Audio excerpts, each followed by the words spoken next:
এক মানুষ, এক বিশ্বাস, এক তাওহীদ। যিনি আগুনের মাঝেও অটল ছিলেন আল্লাহর পথে। সেই মহান নবী হযরত ইব্রাহিম আলাইহিস সালাম, যিনি সত্যের জন্য আগুনে ঝাঁপ দিয়েছিলেন। অনেক যুগ আগে এক মূর্তি পূজার দেশে জন্ম নেন হযরত ইব্রাহিম আলাইহিস সালাম। ছোটবেলা থেকেই তার হৃদয়ে ছিল এক আলোর সন্ধান। তিনি ভাবলেন, এই সূর্য, এই চাঁদ কি আমার রব? কিন্তু যখন তারা অস্ত গেল, তিনি বললেন, না, আমার রব তো কখনো লুপ্ত হন না। জনগণ যখন কাঠ পাথরের মূর্তিকে সেজদা করত, ইব্রাহিম আলাইহিস সালাম বলতেন, তোমরা যা বানাও তাকে কি উপাসনা করবে? একদিন তিনি সব মূর্তি ভেঙে ফেললেন, রেখে দিলেন শুধু একটিকে, যেন তারা বোঝে এই কাঠ পাথর কিছুই করতে পারে না।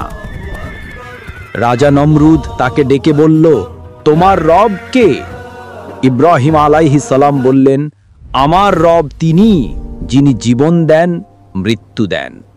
নমরুদ বলল, তাহলে তাকে আগুনে ফেলে দাও।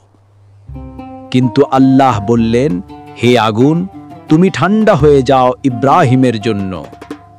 আগুন তার শরীরকে ছুঁতে পারেনি, বরং আগুন পরিণত হলো ফুলের বাগানে। তাওহীদের জয় হলো কুফরের উপর।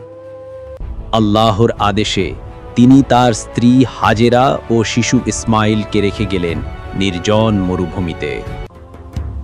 মায়ের তৃষ্ণায় শিশুর কান্না। হাজেরা দৌড়ালেন সাফা ও মারওয়ার মাঝে। আল্লাহ দিলেন জমজমের পানি। সেই পানি আজও প্রবাহিত, জমজম, আল্লাহর কুদরতের এক অনন্ত নিদর্শন। ইব্রাহিম আলাইহিস সালাম আল্লাহর নির্দেশ পেলেন, প্রিয় পুত্র ইসমাইল আলাইহিস সালামকে কোরবানি করতে হবে। ইসমাইল আলাইহিস সালাম বললেন, আব্বা, আপনি যা আদেশ পেয়েছেন তা করুন, ইনশাআল্লাহ আমি ধৈর্য ধরব। কিন্তু আল্লাহ ইসমাইল আলাইহিস সালামের বদলে পাঠালেন এক কোরবানির পশু। কোরবানি কবুল হলো। এরপর পিতা ও পুত্র মিলে নির্মাণ করলেন আল্লাহর ঘর, পবিত্র কাবা।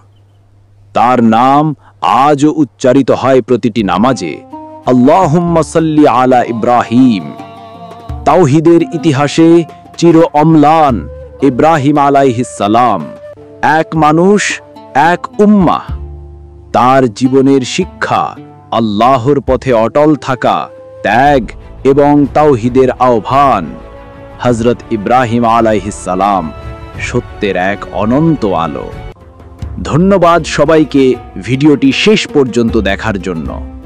আপনাদের একটি সুন্দর মতামত আমাকে দ্বিতীয় ভিডিও বানানোর অনুপ্রাণিত করে। কমেন্টস করুন, ভিডিও ভালো লাগলে চ্যানেলটি সাবস্ক্রাইব করুন।